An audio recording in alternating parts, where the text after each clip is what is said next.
Om Swastiastu, selamat pagi anak-anak. Kembali lagi bersama Bapak dalam video pembelajaran PJOK atau Penjas Kesrek ya. Jadi di sini untuk anak-anak kelas 6 kita akan membahas materi yang selanjutnya yaitu tenis meja. Yang minggu lalu sudah Bapak share video mengenai bola voli. Bola voli itu termasuk olahraga bola besar, sedangkan sekarang kita beralih ke tenis meja. Baik, langsung saja kita ke materi ya anak-anak. Oke, yang pertama di sini kita akan membahas mengenai permainan tenis meja. Ada sejarah, kemudian ada teknik dasar, kemudian yang terakhir ada peraturan. Jadi anak-anak silakan simak materinya nanti. Apa yang Bapak jelaskan, apa yang anak-anak lihat di video ini silakan boleh dicatat, boleh direkam pakai HP juga gak apa-apa ya. Jadi Bapak nanti akan upload ini ke YouTube, anak-anak bisa kapanpun bisa menontonnya ya. Oke, langsung saja kita ke materi. Yang pertama yaitu sejarah ya. Sejarah permainan tenis meja. Tenis meja adalah permainan olahraga dengan memantul-mantulkan bola di atas meja menggunakan bat. Jadi tenis meja ini sarana dan prasarana itu banyak ya. Ada meja sebagai tempat kita bermain, kemudian ada bat. Ya, bat ini adalah alat yang digunakan untuk memukul bola. Bola tenis meja ini kecil. Kalau kita melihat bulu tangkis itu kan ada juga yang namanya raket. Nah, itu hampir sama fungsinya. Jadi di dalam permainan tenis meja ini, bat ini fungsinya hampir sama dengan raket ya, karena bat ini berfungsi untuk memukul bola. Nah, tenis meja merupakan olahraga dalam gedung atau indoor game. Pemainnya 2 orang atau 4 orang. Olahraga tenis meja populer di Inggris sejak abad ke-19. Jadi permainan tenis meja ini sudah lama ya. Nama lain untuk permainan ini adalah pingpong, gosima, dan wiffle. Baru tanggal 15 Januari 1921 tenis meja resmi dengan nama table tennis.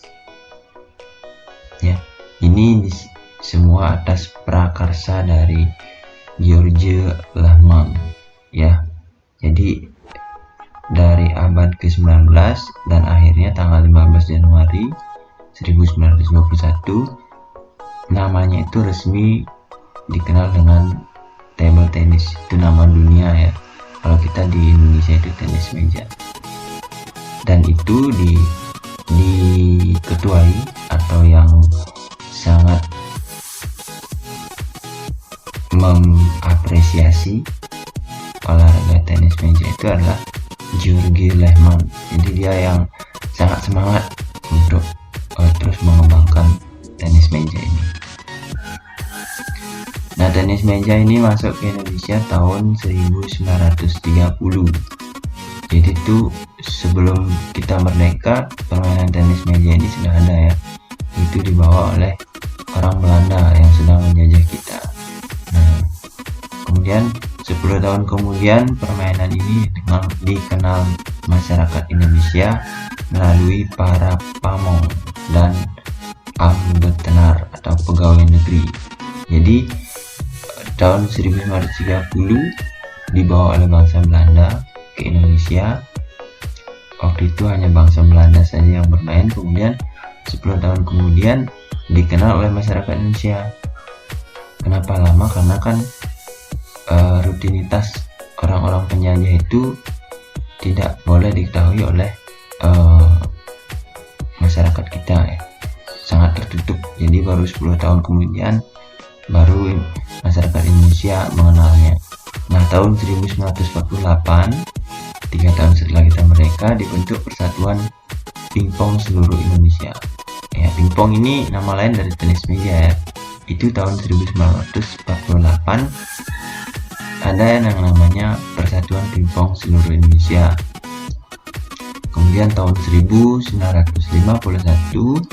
organisasi tersebut diubah menjadi Persatuan Tenis Meja Seluruh Indonesia sampai sekarang ya. Jadi 1951 sampai sekarang itu induk organisasi atau nama rumah organisasi tenis meja itu adalah PTMSI, Persatuan Tenis Meja Seluruh Indonesia. Nah, itu tadi mengenai sejarah. Kemudian kita langsung masuk ke mengenai teknik-teknik dalam bermain tenis meja. Yang pertama ada teknik memegang bat. Nah, seperti yang Bapak katakan tadi, bat ini fungsinya untuk memukul bola. Teknik memegang bat ada dua macam. Yang pertama, pegangan seperti memegang pena. Pena itu ada pensil ya, atau pulpen. Kemudian yang kedua, pegangan jabat tangan atau shake hand grip. Grip itu dalam bahasa pegangan, dalam bahasa Inggris itu grip ya. Nah, jadi ada dua teknik memegang. Pegangan seperti memegang pena atau pulpen atau pensil, kemudian pegangan berjabat tangan. Jadi kenapa dikatakan pegangan jabat tangan ini? Karena posisi kita memegang bat itu seperti orang yang akan melakukan jabat tangan. Jadi maksudnya tangan kita yang akan melakukan jabat tangannya.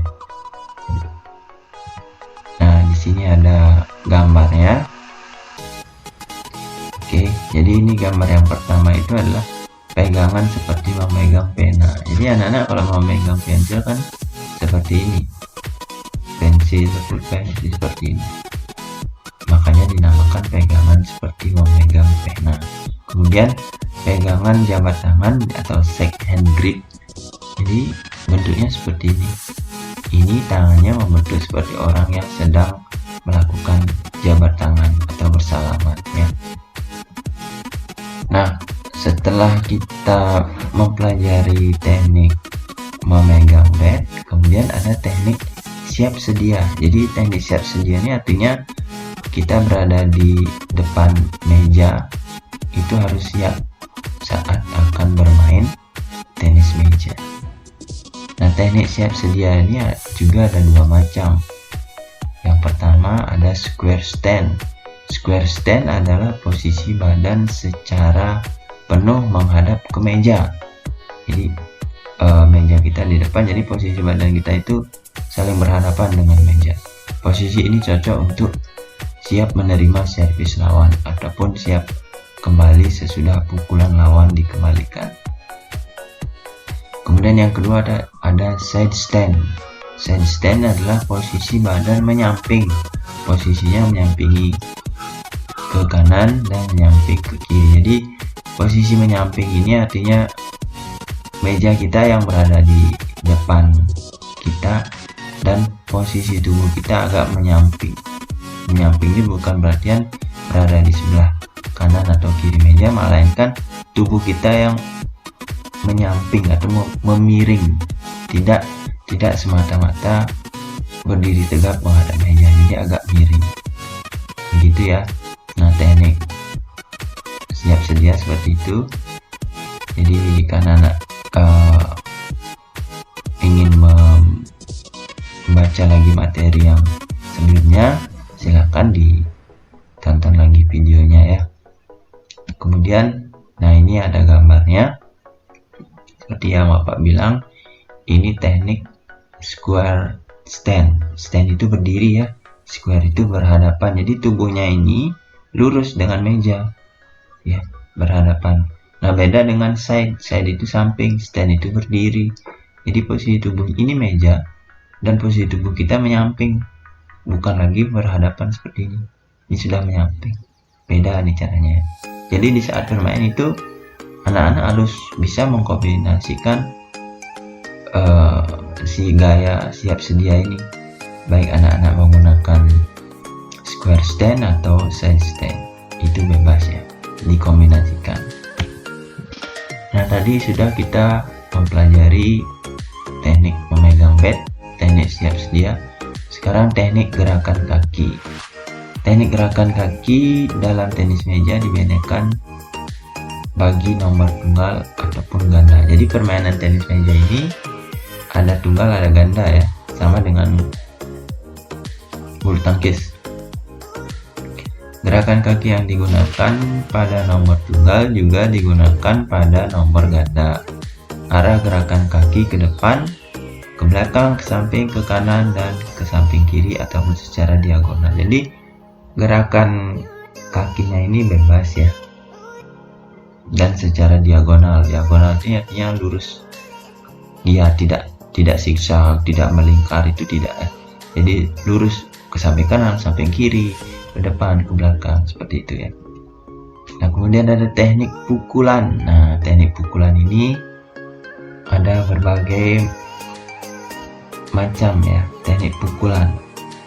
Teknik pukulan dalam permainan tenis meja terdiri atas yang pertama push ya. Ini bukannya push bukan gitu ya, tapi push ini nyambung ya. Push adalah teknik pukulan dengan mendorong bola dan posisi bat terbuka. Kemudian ada drive. Drive adalah teknik pukulan dengan gerakan bat dari bawah, serong ke atas, dan sikap bat tertutup. Block. Nah, block ini adalah teknik pukulan dengan gerakan menghentikan atau membendung bola dengan setiap bat tertutup. Kemudian chop. Chop adalah teknik memukul bola dengan gerakan seperti menebang pohon dengan kapak. Jadi chop ini bagaimana anak-anak gerakannya itu seperti menebang pohon ya. Kalau block itu artinya menutup. Kemudian drive ini gerakannya agak miring, jadi serong ya, ke depan atas. Kalau push ini sama dengan mendorong. Jadi gerakan tangan kita saat bola datang itu lebih cepat ke depan, dorong ke depan. Kemudian ada service.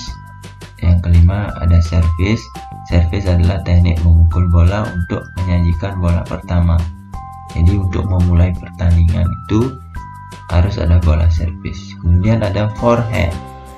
Forehand, hand ini tangan, for ini pukulan ya. Jadi forehand ini pukulan yang dilakukan dengan posisi tangan dari luar diayun ke dalam ya, forehand. Kemudian ada backhand. Backhand adalah pukulan yang dilakukan dengan posisi tangan dari dalam diayun keluar. Jadi beda ya. Forehand ini itu gerakan kita memukul bola dari posisi tangan luar diayun ke dalam. Jadi tangan kita berada di samping badan kita, itu mengayun ke dalam. Mengayun itu artinya digerakkan mendekati dada. Sedangkan backhand ini kebalikannya ya, ini dari dalam diayun keluar, itu backhand. Backhand itu dari dada kita, tangan kita yang memegang bat itu berada di depan badan kita, kemudian didorong ke menjauhi badan kita atau didorong keluar ya. Nah, tadi itu beberapa teknik dari tenis meja. Yang pertama ada memegang bat, kemudian ada siap sedia, kemudian ada gerakan kaki, kemudian ada gerakan pukulan, macam-macam pukulan. Nah, sekarang kita akan mempelajari peraturan permainan tenis meja. Yang pertama itu mengenai servis. Ketentuan-ketentuan dalam servis itu antara lain, yang pertama, bola dipukul dari garis akhir, tidak boleh di samping meja. Jadi harus tepat di depan meja ya. Bola yang diservis harus jatuh di bidang sendiri dan melewati net ke bidang lawan. Nah, kemudian jika bola servis mengenai net dan jatuh di bidang lawan, itu servis diulang. Jadi jika saat servis bola itu mengenai net itu akan diulang. Kemudian yang keempat, servis untuk permainan ganda harus selalu dari sebelah kanan dengan arah servis selalu diagonal atau silang. Ini untuk ganda ya, jadi untuk permainan dua orang lawan dua orang itu namanya ganda, itu servisnya harus dari sebelah kanan. Nah, sedangkan untuk tunggal yang bermain satu orang lawan satu orang itu pakai rally point ya, jadi servisnya itu di kanan dan kiri. Kemudian ada angka. Nah, ketentuan mendapatkan angka yang pertama, pemain dapat angka jika lawan gagal mengembalikan bola, baik melalui servis maupun sudah bermain atau dari permainan. Kemudian pemain yang lebih dulu mendapat angka 21 yang akan menjadi pemenang, kecuali terjadi use. Use ini artinya poinnya sama. Jadi di sini di nomor 3, use terjadi ketika angka sama 20-20. Pemain yang mendapat angka selisih 2 lebih dulu itulah yang menjadi pemenang. Jadi di saat poinnya misalnya sama 20-20, tim siapa yang lebih dahulu mencapai selisih 2 dari poin sebelumnya, dialah yang menang. Seperti itu ya. Nah, jadi sekian dulu materi hari ini mengenai permainan tenis meja. Jadi Bapak sudah berikan mengenai sejarah, teknik dasar dalam permainan tenis meja dan peraturannya. Jadi anak-anak silakan jika ingin menonton kembali, silakan tonton kembali pada channel Bapak. Akhir kata, Bapak ucapkan sekian dan terima kasih. Om Santi Santi.